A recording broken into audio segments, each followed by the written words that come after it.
Hello everybody, this is Ma'am Sheena and we are back with topic 2, which is planning. Planning class is the first function of management and it is defined as the process that involves the setting of the organization's goals, establishing strategies for accomplishing those goals, and developing plans of action or means that managers intend to use to achieve organization's goals. So, sabi nga nila, planning is the blueprint of the organization. It's like a map.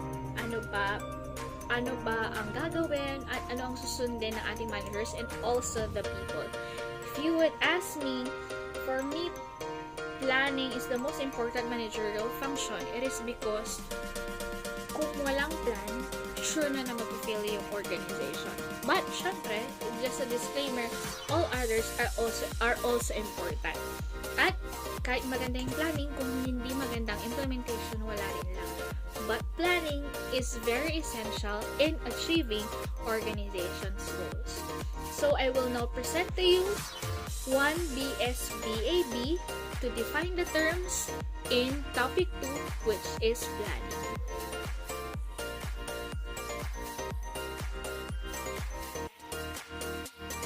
Formal planning allows and provides options for distinguishing and aligning themselves. For me, formal planning is first, I will provide a different option to be able to distinguish our objective and organization goals. These are the example of formal planning. First is introduce yourself, and second is business history. Third is team member, and fourth is the product of your company.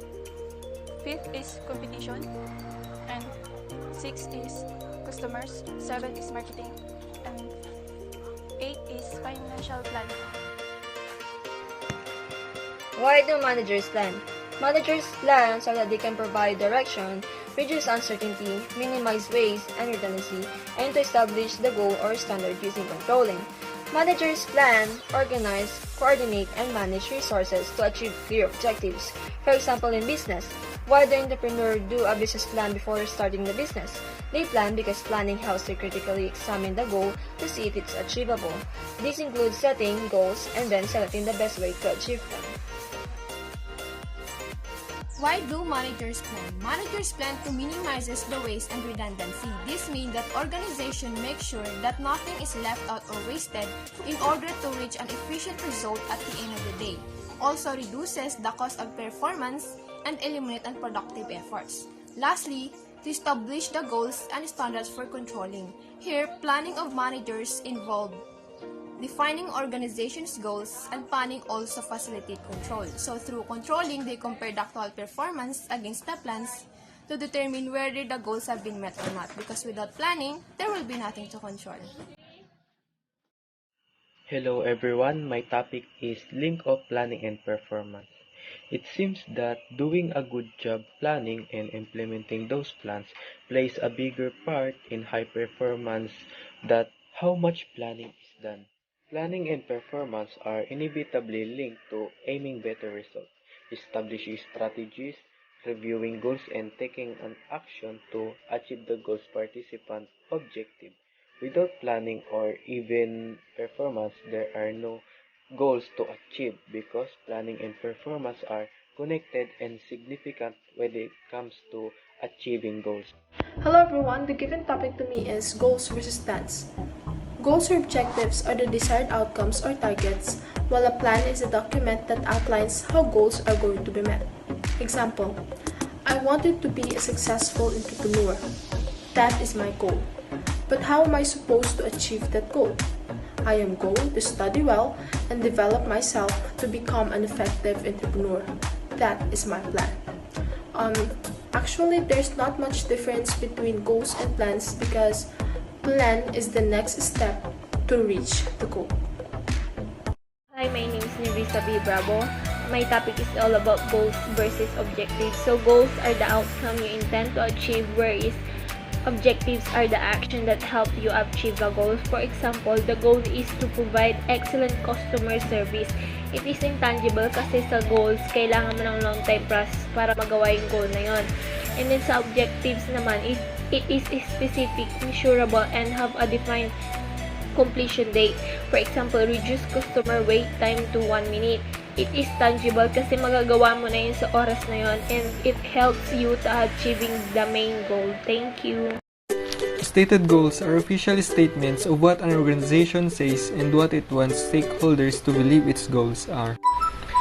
Ito yung mga stated or dineclare na goals ng organization na dapat maging goals din o sundin ng kanilang stakeholders. Ang stated goals ay can be written in paper, stated, or declared. Ang example ng stated goals ay, ang stated goals ng Nike ay to deliver inspiration and innovation to every athlete. So, ang mga stakeholders ng Nike ay, ito yung parang magiging mission nila na dapat sundin o magawa ng paraan kung paano makamit yung goals ng Nike. So, real goals. Real goals are the goals that an organization actually pursues, as defined by the actions of its members. For example, you have your plans, but the outcome of your plans and real goals was different. So, let's go to the specific sample. For example, in stated goals, your plan is to get a job that is related to your completed course. But in real goal, your plan is to get a job even if it's not related to your completed course. That is the real goal. Strategic plans are plans that apply to the entire organization and establish organization's overall goals. In all aspects, we need strategic plans to aim our goals and to achieve our goals. It also monitors the progress of the management and create strategic plans for the improvements of the organization. But then, each of the organization has its different ways to create their own strategic plans in more unique and more creative ways. Operational plans involve defining and outlining the actions individual will take to support the plans and objectives of executive management team. It is extremely detailed and describing what, where, when, and who in involving managing day-to-day activities and performed by low-level management. It is also support the two plans and provides more details about how a business and its team members will achieve goals outlined in high-level plans. Example is the management study in our feasibility study during senior high school. Directional plans are the flexible plans that set out general guidelines. These plans are preferable in a dynamic environment where management must be flexible in order to respond in unexpected changes. Real some changes have been enforced due to the COVID-19. The coronavirus pandemic disrupted the organizations and managers quickly ventured into the unknown unknowns to cope in radical changes of the social environment. For example, at the Morningstar company, professional employees self-manage their relationship with their colleagues, customers, and suppliers without the specific direction from the company executives. These employees are simply expected to hold themselves accountable to achieve the company's mission, which is to produce tomato products and services which consistently achieve the quality and service expectations of our customers in a cost-effective, environmentally responsible manner. Specific plans. These are the plans that are clearly defined and leave no room for interpretation. For me, specific plans plan that is secure and has a direct and adequate process. Thank you. Long-term plan is a document that acts like a map or a guidance, clearly establishing where you are headed and how you are going to get there. It allows you to accurately prioritize work and monitor your progress towards end goals. This process liberates you from the troubling cycle of a day-to-day planning.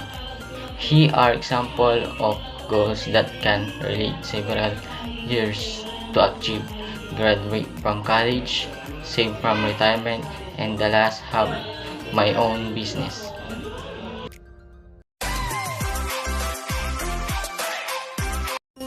What is the meaning of short-term plans? Short-term plan is a plan that covering 1 year or less. It is usually involve processes that show results within a year. Here are some examples of short-term plans comparing to the long-term plans.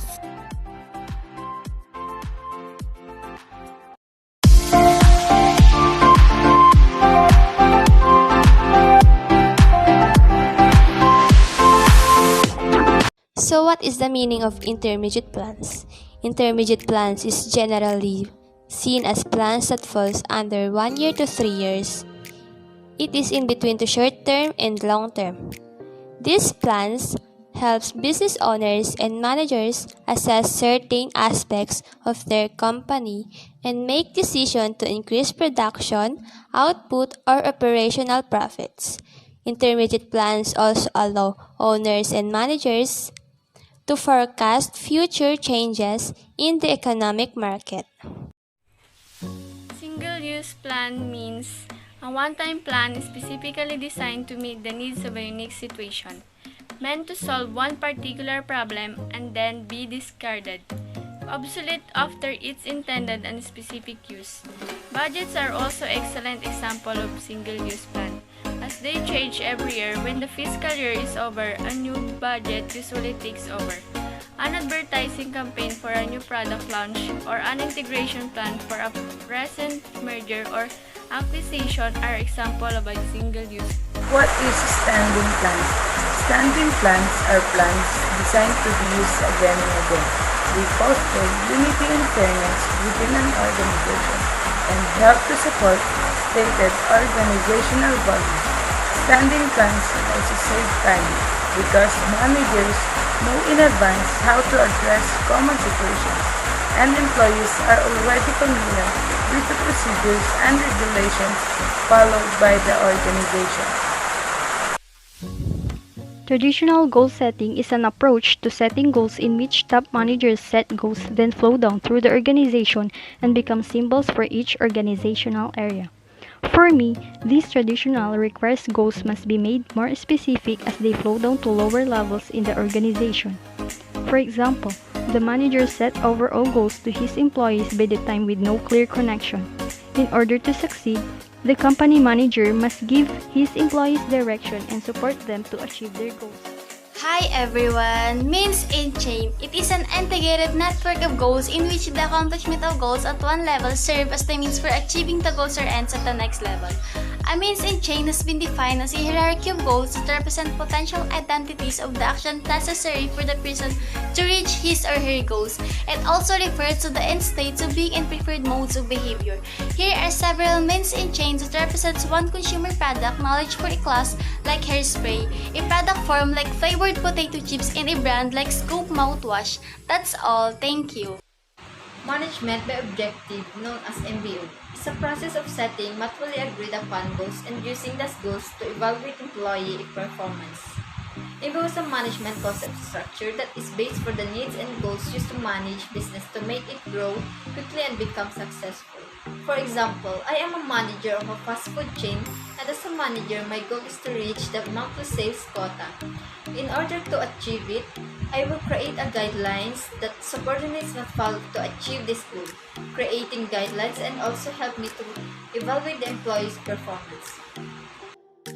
While written goals are written in terms of outcome rather than action that must be specific to clearly understand, measurable and quantifiable to track progress and ensure that established goal will attain, clear as the time frame to manage activities by setting a schedule that makes organization be more productive as time consumed effectively, and challenging but attainable to make everyone be motivated to use exceptional effort in achieving goals. In short, goal must be specific, measurable, achievable, realistic, and time-bound that needs to written down and communicate effectively to all organizational members to succeed.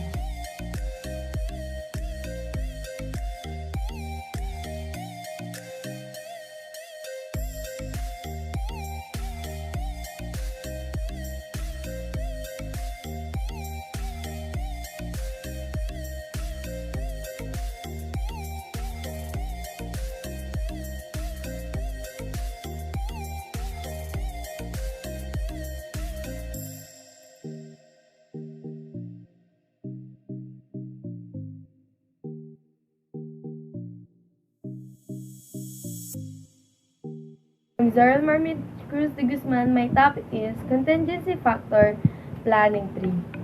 Is also related to the time frame of plans, length of commitments.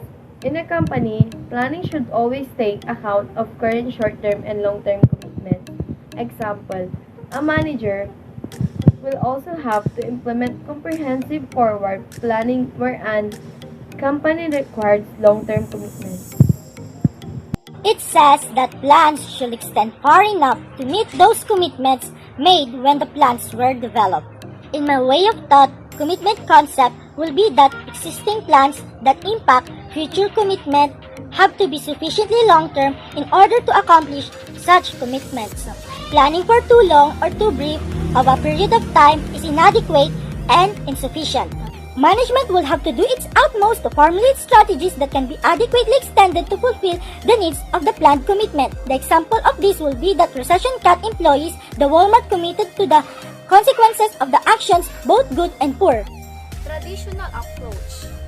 Setting is an approach to set goals in which top managers set goals that then flow down through the organizations and become sub-goals for each organizational area. In the other words, it is an costumes, beliefs, or methods are ones that have existed for a long time without changing. Another approach to planning is participative approach, which means that is to involve more organizational members in the process. In this approach, the given task will give to the whole organizational members instead of handing down or distributing from one level to another, because it will more easy to identify the various works units or to meet the specific needs or goals if the all organizational members will work together to make decisions. Because for me, the more they participate, the more how beautiful the outcome will be presented. Thank you. Good day everyone, my topic is Top-Down Approach. And what is Top-Down Approach? Top-Down Approach relies on higher authority figure to determine the larger goals that will filter down to the task of lower level employees. It says there na ang top-down approach ay nakadepende sa may pinakamataas na posisyon sa isang kumpanya upang ma-determine yung pinaka-main goals nila upang malaman ng mga lower level employees kung anong dapat nilang gawin. Ang best example for this is the Martha Stewart Living Company. She utilizes the top-down approach, therefore she makes the decision and drives the brand awareness due to her worldwide popularity. Bottom-up approach focuses its analysis on specific characteristics and micro-attributes of an individual staff. So from the lower that was implant and lower level is approved. So for example, you are setting a goal. In bottom-up approach, lower manager know what is happening because it is based on their experience. The contemporary issue in Planning 1 is how can managers plan effectively in the dynamic environment. At first, in an uncertain environment, managers should develop plans that are specific but flexible, and also managers should always be ready to adapt conditions in the dynamic market. In order to stay alert on the changes of environment that may impact in implementation and respond, it is important to understand that planning is an ongoing process. So, it is much better to flatten the organizational hierarchy to be able to plan effectively in the dynamic environment. Hello everyone! Contemporary issue planning 2 involves using environmental scanning to help do a better analysis of the external environment.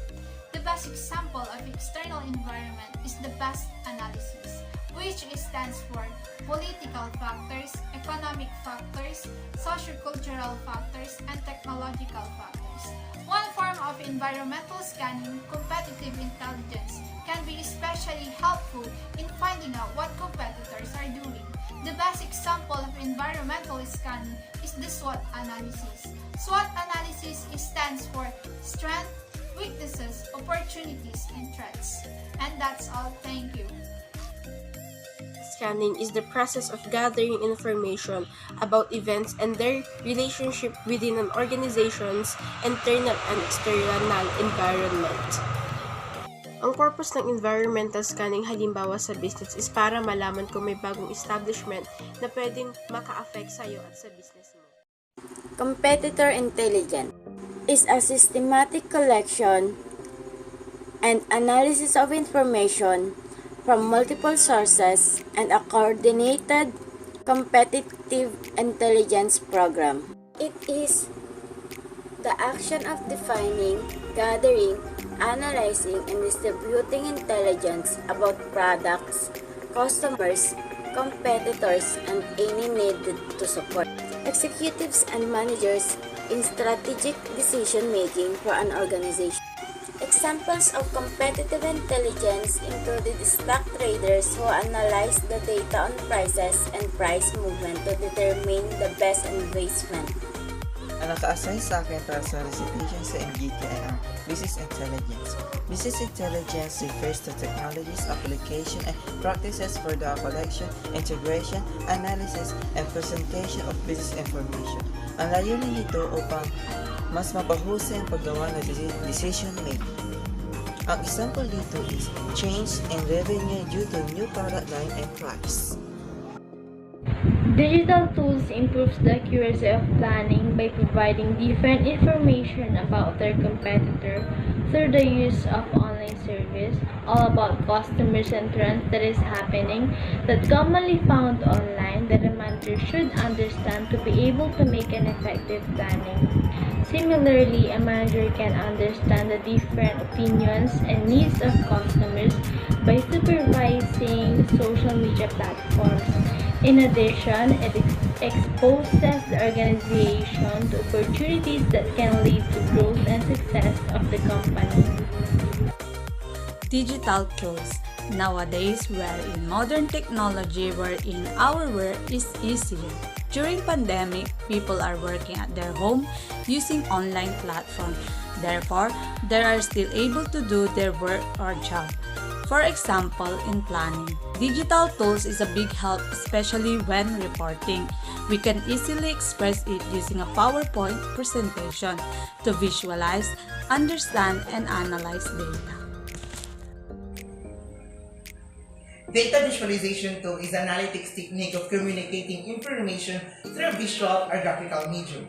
Data visualization tool provides an easy way to present a large set of data. Think a simple example. As an employee, how can you present a sales rate for this month to your manager out of thousands of rows of data in an Excel spreadsheet? An easy way is to present a chart, like pie chart or bar chart.